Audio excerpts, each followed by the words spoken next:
ओम श्री विष्णुवे नमः। नमस्कार दोस्तों, आप सभी का स्वागत है हमारे यूट्यूब चैनल पावरफुल हिंदू धर्म में। आज हम आप सभी को निर्जला एकादशी व्रत कब है, पूजा विधि, पारण का समय तथा महत्व और एकादशी की कथा का रसपान कराएंगे। अगर आप सभी हमारी वीडियो को पहली बार देख रहे हैं तो वीडियो को लाइक कीजिए, चैनल को सब्सक्राइब कीजिए, ऑल ऑप्शन पर क्लिक कीजिए ताकि आने वाली वीडियो की नोटिफिकेशन आप सभी को मिलती रहे। आइए जानते हैं निर्जला एकादशी के बारे में। निर्जला एकादशी साल भर की प्रमुख एकादशी तिथियों में से एक मानी जाती है। निर्जला एकादशी का व्रत सभी एकादशियों में सबसे कठिन माना जाता है। इस व्रत में बिना पानी पिए निर्जला व्रत रखा जाता है, इसलिए यह व्रत सभी एकादशियों में सबसे कठिन माना गया है। निर्जला एकादशी का व्रत इस बार 18 जून को रखा जाएगी और 19 जून को व्रत का पारण किया जाएगा। पौराणिक मान्यता में बताया गया है कि इस व्रत को भीम ने भी रखा था, इसलिए इस व्रत को भीमसेनी एकादशी भी कहा जाता है। इस एकादशी का व्रत करने से भगवान श्री हरि विष्णु शीघ्र प्रसन्न होते हैं और आपका हर कष्ट दूर करते हैं। आइए जानते हैं निर्जला एकादशी का शुभ मुहूर्त, महत्व, पूजा विधि और कथा। निर्जला एकादशी का महत्व है कि श्री हरि विष्णु पुराण में निर्जला एकादशी का महत्व बहुत ही खास माना गया है। माना जाता है कि इस एकादशी को व्रत करने से आपको सभी एकादशी को व्रत करने के समान फल की प्राप्ति होती है। बताया जाता है कि 5 पांडवों में से एक भीमसेन ने निर्जला एकादशी पर बिना पानी पिए भगवान श्री विष्णु का यह व्रत किया था, इसलिए उन्हें मोक्ष और लंबी आयु की प्राप्ति हुई थी। इसलिए इस व्रत को भीमसेनी एकादशी भी कहा जाता है। इस व्रत को करने से आपके घर से पैसे की तंगी भी खत्म होती है और माँ लक्ष्मी आपसे प्रसन्न होती है। अब हम आप सभी को निर्जला एकादशी के शुभ मुहूर्त के बारे में बताते हैं।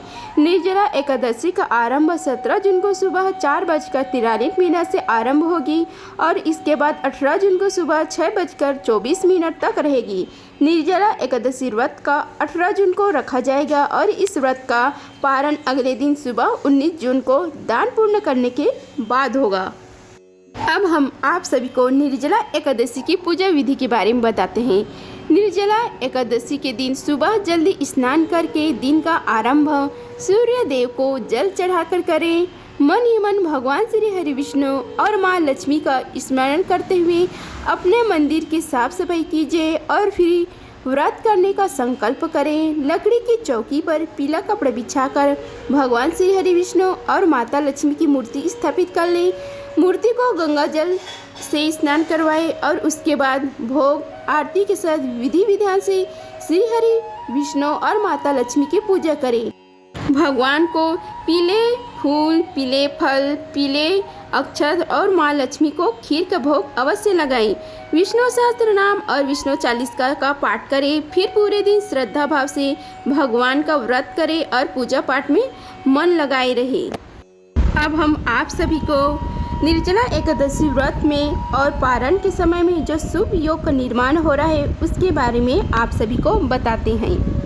इस वर्ष निर्जला एकादशी की तिथि बहुत ही खास होने वाली है, क्योंकि व्रत के साथ ही पारण वाले दिन भी कई शुभ योगों का निर्माण हो रहा है। निर्जला एकादशी के दिन त्रिपुष्कर योग, सिंह योग और स्वाति नक्षत्र रहेगा। त्रिपुष्कर योग 18 जून को दोपहर 3:56 से अगले दिन 19 जून को सुबह 5:24 तक रहेगा।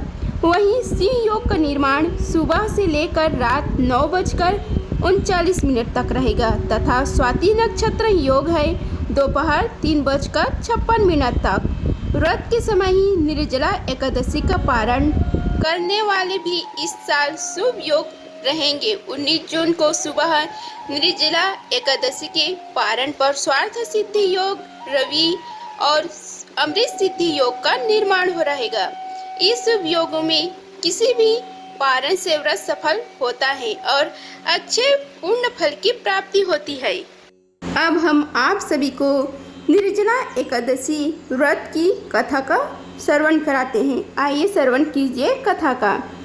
भीमसेन जी व्यास जी से कहने लगे कि हे पितामह, भ्राता युधिष्ठिर, माता कुंती, द्रौपदी, अर्जुन, नकुल और सहदेव आदि सब एकादशी का व्रत करने को कहते हैं, परंतु हे महाराज, मैं उनसे कहता हूँ कि भाई मैं भगवान की शक्ति पूजा आदि तो कर सकता हूँ, दान भी दे सकता हूँ, परंतु भोजन के बिना नहीं रह सकता। इस पर व्यास जी कहने लगे कि हे भीष्मसेन, यदि तुम नरक को बुरा और स्वर्ग को अच्छा समझते हो तो प्रति मास की दोनों एकादशियों को अन्न मत खाया करो। भीम कहने लगे कि हे पितामह, मैं तो पहले ही कह चुका हूँ कि मैं भूख सहन नहीं कर सकता। यदि वर्ष भर में कोई एक व्रत हो तो कहिए, वह मैं रख सकता हूँ, क्योंकि मेरे पेट में वृक नाम वाली अग्नि है, सो मैं भोजन के बिना नहीं रख सकता। भोजन करने से वह शांति रहती है, इसलिए पूरा उपवास तो क्या, एक समय भी बिना भोजन किए रहना कठिन है। अतः आप मुझे कोई ऐसा व्रत बताइए जो वर्ष भर में केवल एक बार ही करना पड़े और मुझे स्वर्ग की प्राप्ति हो जाए। श्री व्यास जी कहने लगे कि हे पुत्र, बड़े बड़े ऋषियों ने बहुत शास्त्र आदि बनाए हैं, जिनसे बिना धन के थोड़े परिश्रम से ही स्वर्ग की प्राप्ति हो सकती है। इसी प्रकार शास्त्रों में दोनों पक्ष की एकादशी को व्रत मुक्ति के लिए रखा जाता है। व्यास जी के वचन सुनकर भीमसेन नरक में जाने के नाम से भयभीत हो गए और काँप कर कहने लगे कि अब मैं क्या करूं? मास में 2 व्रत तो मैं कर नहीं सकता, हाँ वर्ष में एक व्रत करने का प्रयत्न अवश्य कर सकता हूँ। अतः वर्ष में एक दिन व्रत करने से यदि मेरी मुक्ति हो जाए तो ऐसा कोई व्रत बतलाइए। यह सुनकर व्यास जी कहने लगे कि वृषभ और मिथुन की संक्रांति के बीच ज्येष्ठ मास के शुक्ल पक्ष की जो एकादशी आती है उसका नाम निर्जला है। तुम उस एकादशी का व्रत करो।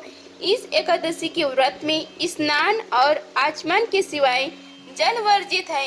आचमन में 6 मासे से अधिक जल नहीं होना चाहिए, अन्यथा वह मद्यपान के सदृश हो जाता है। इस दिन भोजन नहीं करना चाहिए, क्योंकि भोजन करने से व्रत नष्ट हो जाता है। यदि एकादशी को सूर्य उदय से लेकर द्वादशी के सूर्य उदय तक जल ग्रहण न करे तो उसे सारी एकादशियों के व्रत का फल प्राप्त होता है। द्वादशी को सूर्य उदय से पहले उठकर स्नान आदि करके ब्राह्मणों का दान आदि देना चाहिए। इसके पश्चात भूखे और सत्यपात्र ब्राह्मणों को भोजन कराकर फिर आप भोजन कर लेना चाहिए। इसका फल पूरे 1 वर्ष की संपूर्ण एकादशियों के बराबर होता है। व्यास जी कहने लगे कि हे भीष्मसेन, यह मुझको स्वयं भगवान ने बताया है। इस एकादशी का पुण्य समस्त तीर्थों और दोनों से अधिक है। केवल एक दिन मनुष्य निर्जल रहने से पापों से मुक्त हो जाता है। जो मनुष्य निर्जला एकादशी को व्रत करते हैं उनकी मृत्यु के समय यमदूत आकर नहीं घेरते, वरन भगवान के पार्षद उसे पुष्पक विमान में बिठाकर स्वर्ग को ले जाते हैं। अतः संसार में सबसे श्रेष्ठ निर्जला एकादशी का व्रत है, इसलिए यत्न के साथ इस व्रत को करना चाहिए। उस दिन ओम नमो भगवते वासुदेवाय मंत्र का उच्चारण करना चाहिए और गौदान करना चाहिए। इस प्रकार व्यास जी की आज्ञा अनुसार भीष्मसेन ने इस व्रत को किया। इसलिए इस एकादशी को भीमसेनी या पांडव एकादशी भी कहते हैं। निर्जला व्रत करने से पूर्व भगवान से प्रार्थना करें कि हे भगवान, आज मैं निर्जला व्रत करता हूँ, दूसरे दिन भोजन करूँगा। मैं इस व्रत को श्रद्धा पूर्वक करूँगा, अतः आपकी कृपा से मेरी सब पाप नष्ट हो जाएं। इस दिन जल से भरा हुआ एक घड़ा वस्त्र से ढककर स्वर्ण सहित दान करना चाहिए। जो मनुष्य इस व्रत को करते हैं उनको करोड़ पल सोने के दान का फल प्राप्त होता है, और जो इस दिन यज्ञ करता है उनका फल तो वर्णन नहीं किया जा सकता। इस एकादशी के व्रत से मनुष्य विष्णु को प्राप्त होता है। जो मनुष्य इस दिन अन्न खाते हैं वे चंडाल के समान हैं, वे अंत में नरक में जाते हैं। जिसने निर्जला एकादशी का व्रत किया है वह चाहे ब्रह्म हत्यारा हो, मद्यपान करता हो, चोरी की हो या गुरु के साथ द्वेष किया हो, मगर इस व्रत के प्रभाव से स्वर्ग में जाता है। हे कुंती पुत्र, जो पुरुष या स्त्री श्रद्धापूर्वक इस व्रत को करते हैं उन्हें अग्रलिखित कर्म करने चाहिए। प्रथम भगवान का पूजन, फिर गौदान, ब्राह्मणों को मिष्ठान व दक्षिणा देनी चाहिए तथा जल से भरे कलश का दान अवश्य करना चाहिए। निर्जला के दिन अन्न, वस्त्र, उपहार, जूती आदि का दान भी करना चाहिए। जो मनुष्य भक्तिपूर्वक इस कथा को पढ़ते हैं या सुनते हैं उन्हें निश्चय ही स्वर्ग की प्राप्ति होती है। अब हम आप सभी को निर्जला एकादशी व्रत को करने से क्या फल प्राप्त होता है उसके बारे में आप सभी को बताते हैं। यदि आप साल भर में किसी कारण एकादशी को व्रत नहीं रखते तो केवल निर्जला एकादशी के व्रत से आपको सभी एकादशी व्रत का फल प्राप्त हो जाता है। निर्जला एकादशी के व्रत से लक्ष्मी जी की कृपा प्राप्ति होती है और घर पर धन धान्य का अभाव नहीं रहता, साथ ही जीवन में परेशानियों से मुक्ति रहता है। दीर्घायु और मोक्ष प्राप्ति के लिए इस व्रत को फलदायी माना जाता है। भीमसेन ने भी मोक्ष प्राप्ति के लिए निर्जला एकादशी का व्रत रखा था। अगर आप सभी को हमारी वीडियो पसंद आई होगी तो वीडियो को लाइक कीजिए, चैनल को सब्सक्राइब कीजिए और कमेंट बॉक्स में ओम नमो भगवते वासुदेवाय लिखिए। धन्यवाद। मिलते हैं अगले वीडियो में, तब तक के लिए जय श्री राधे कृष्णा।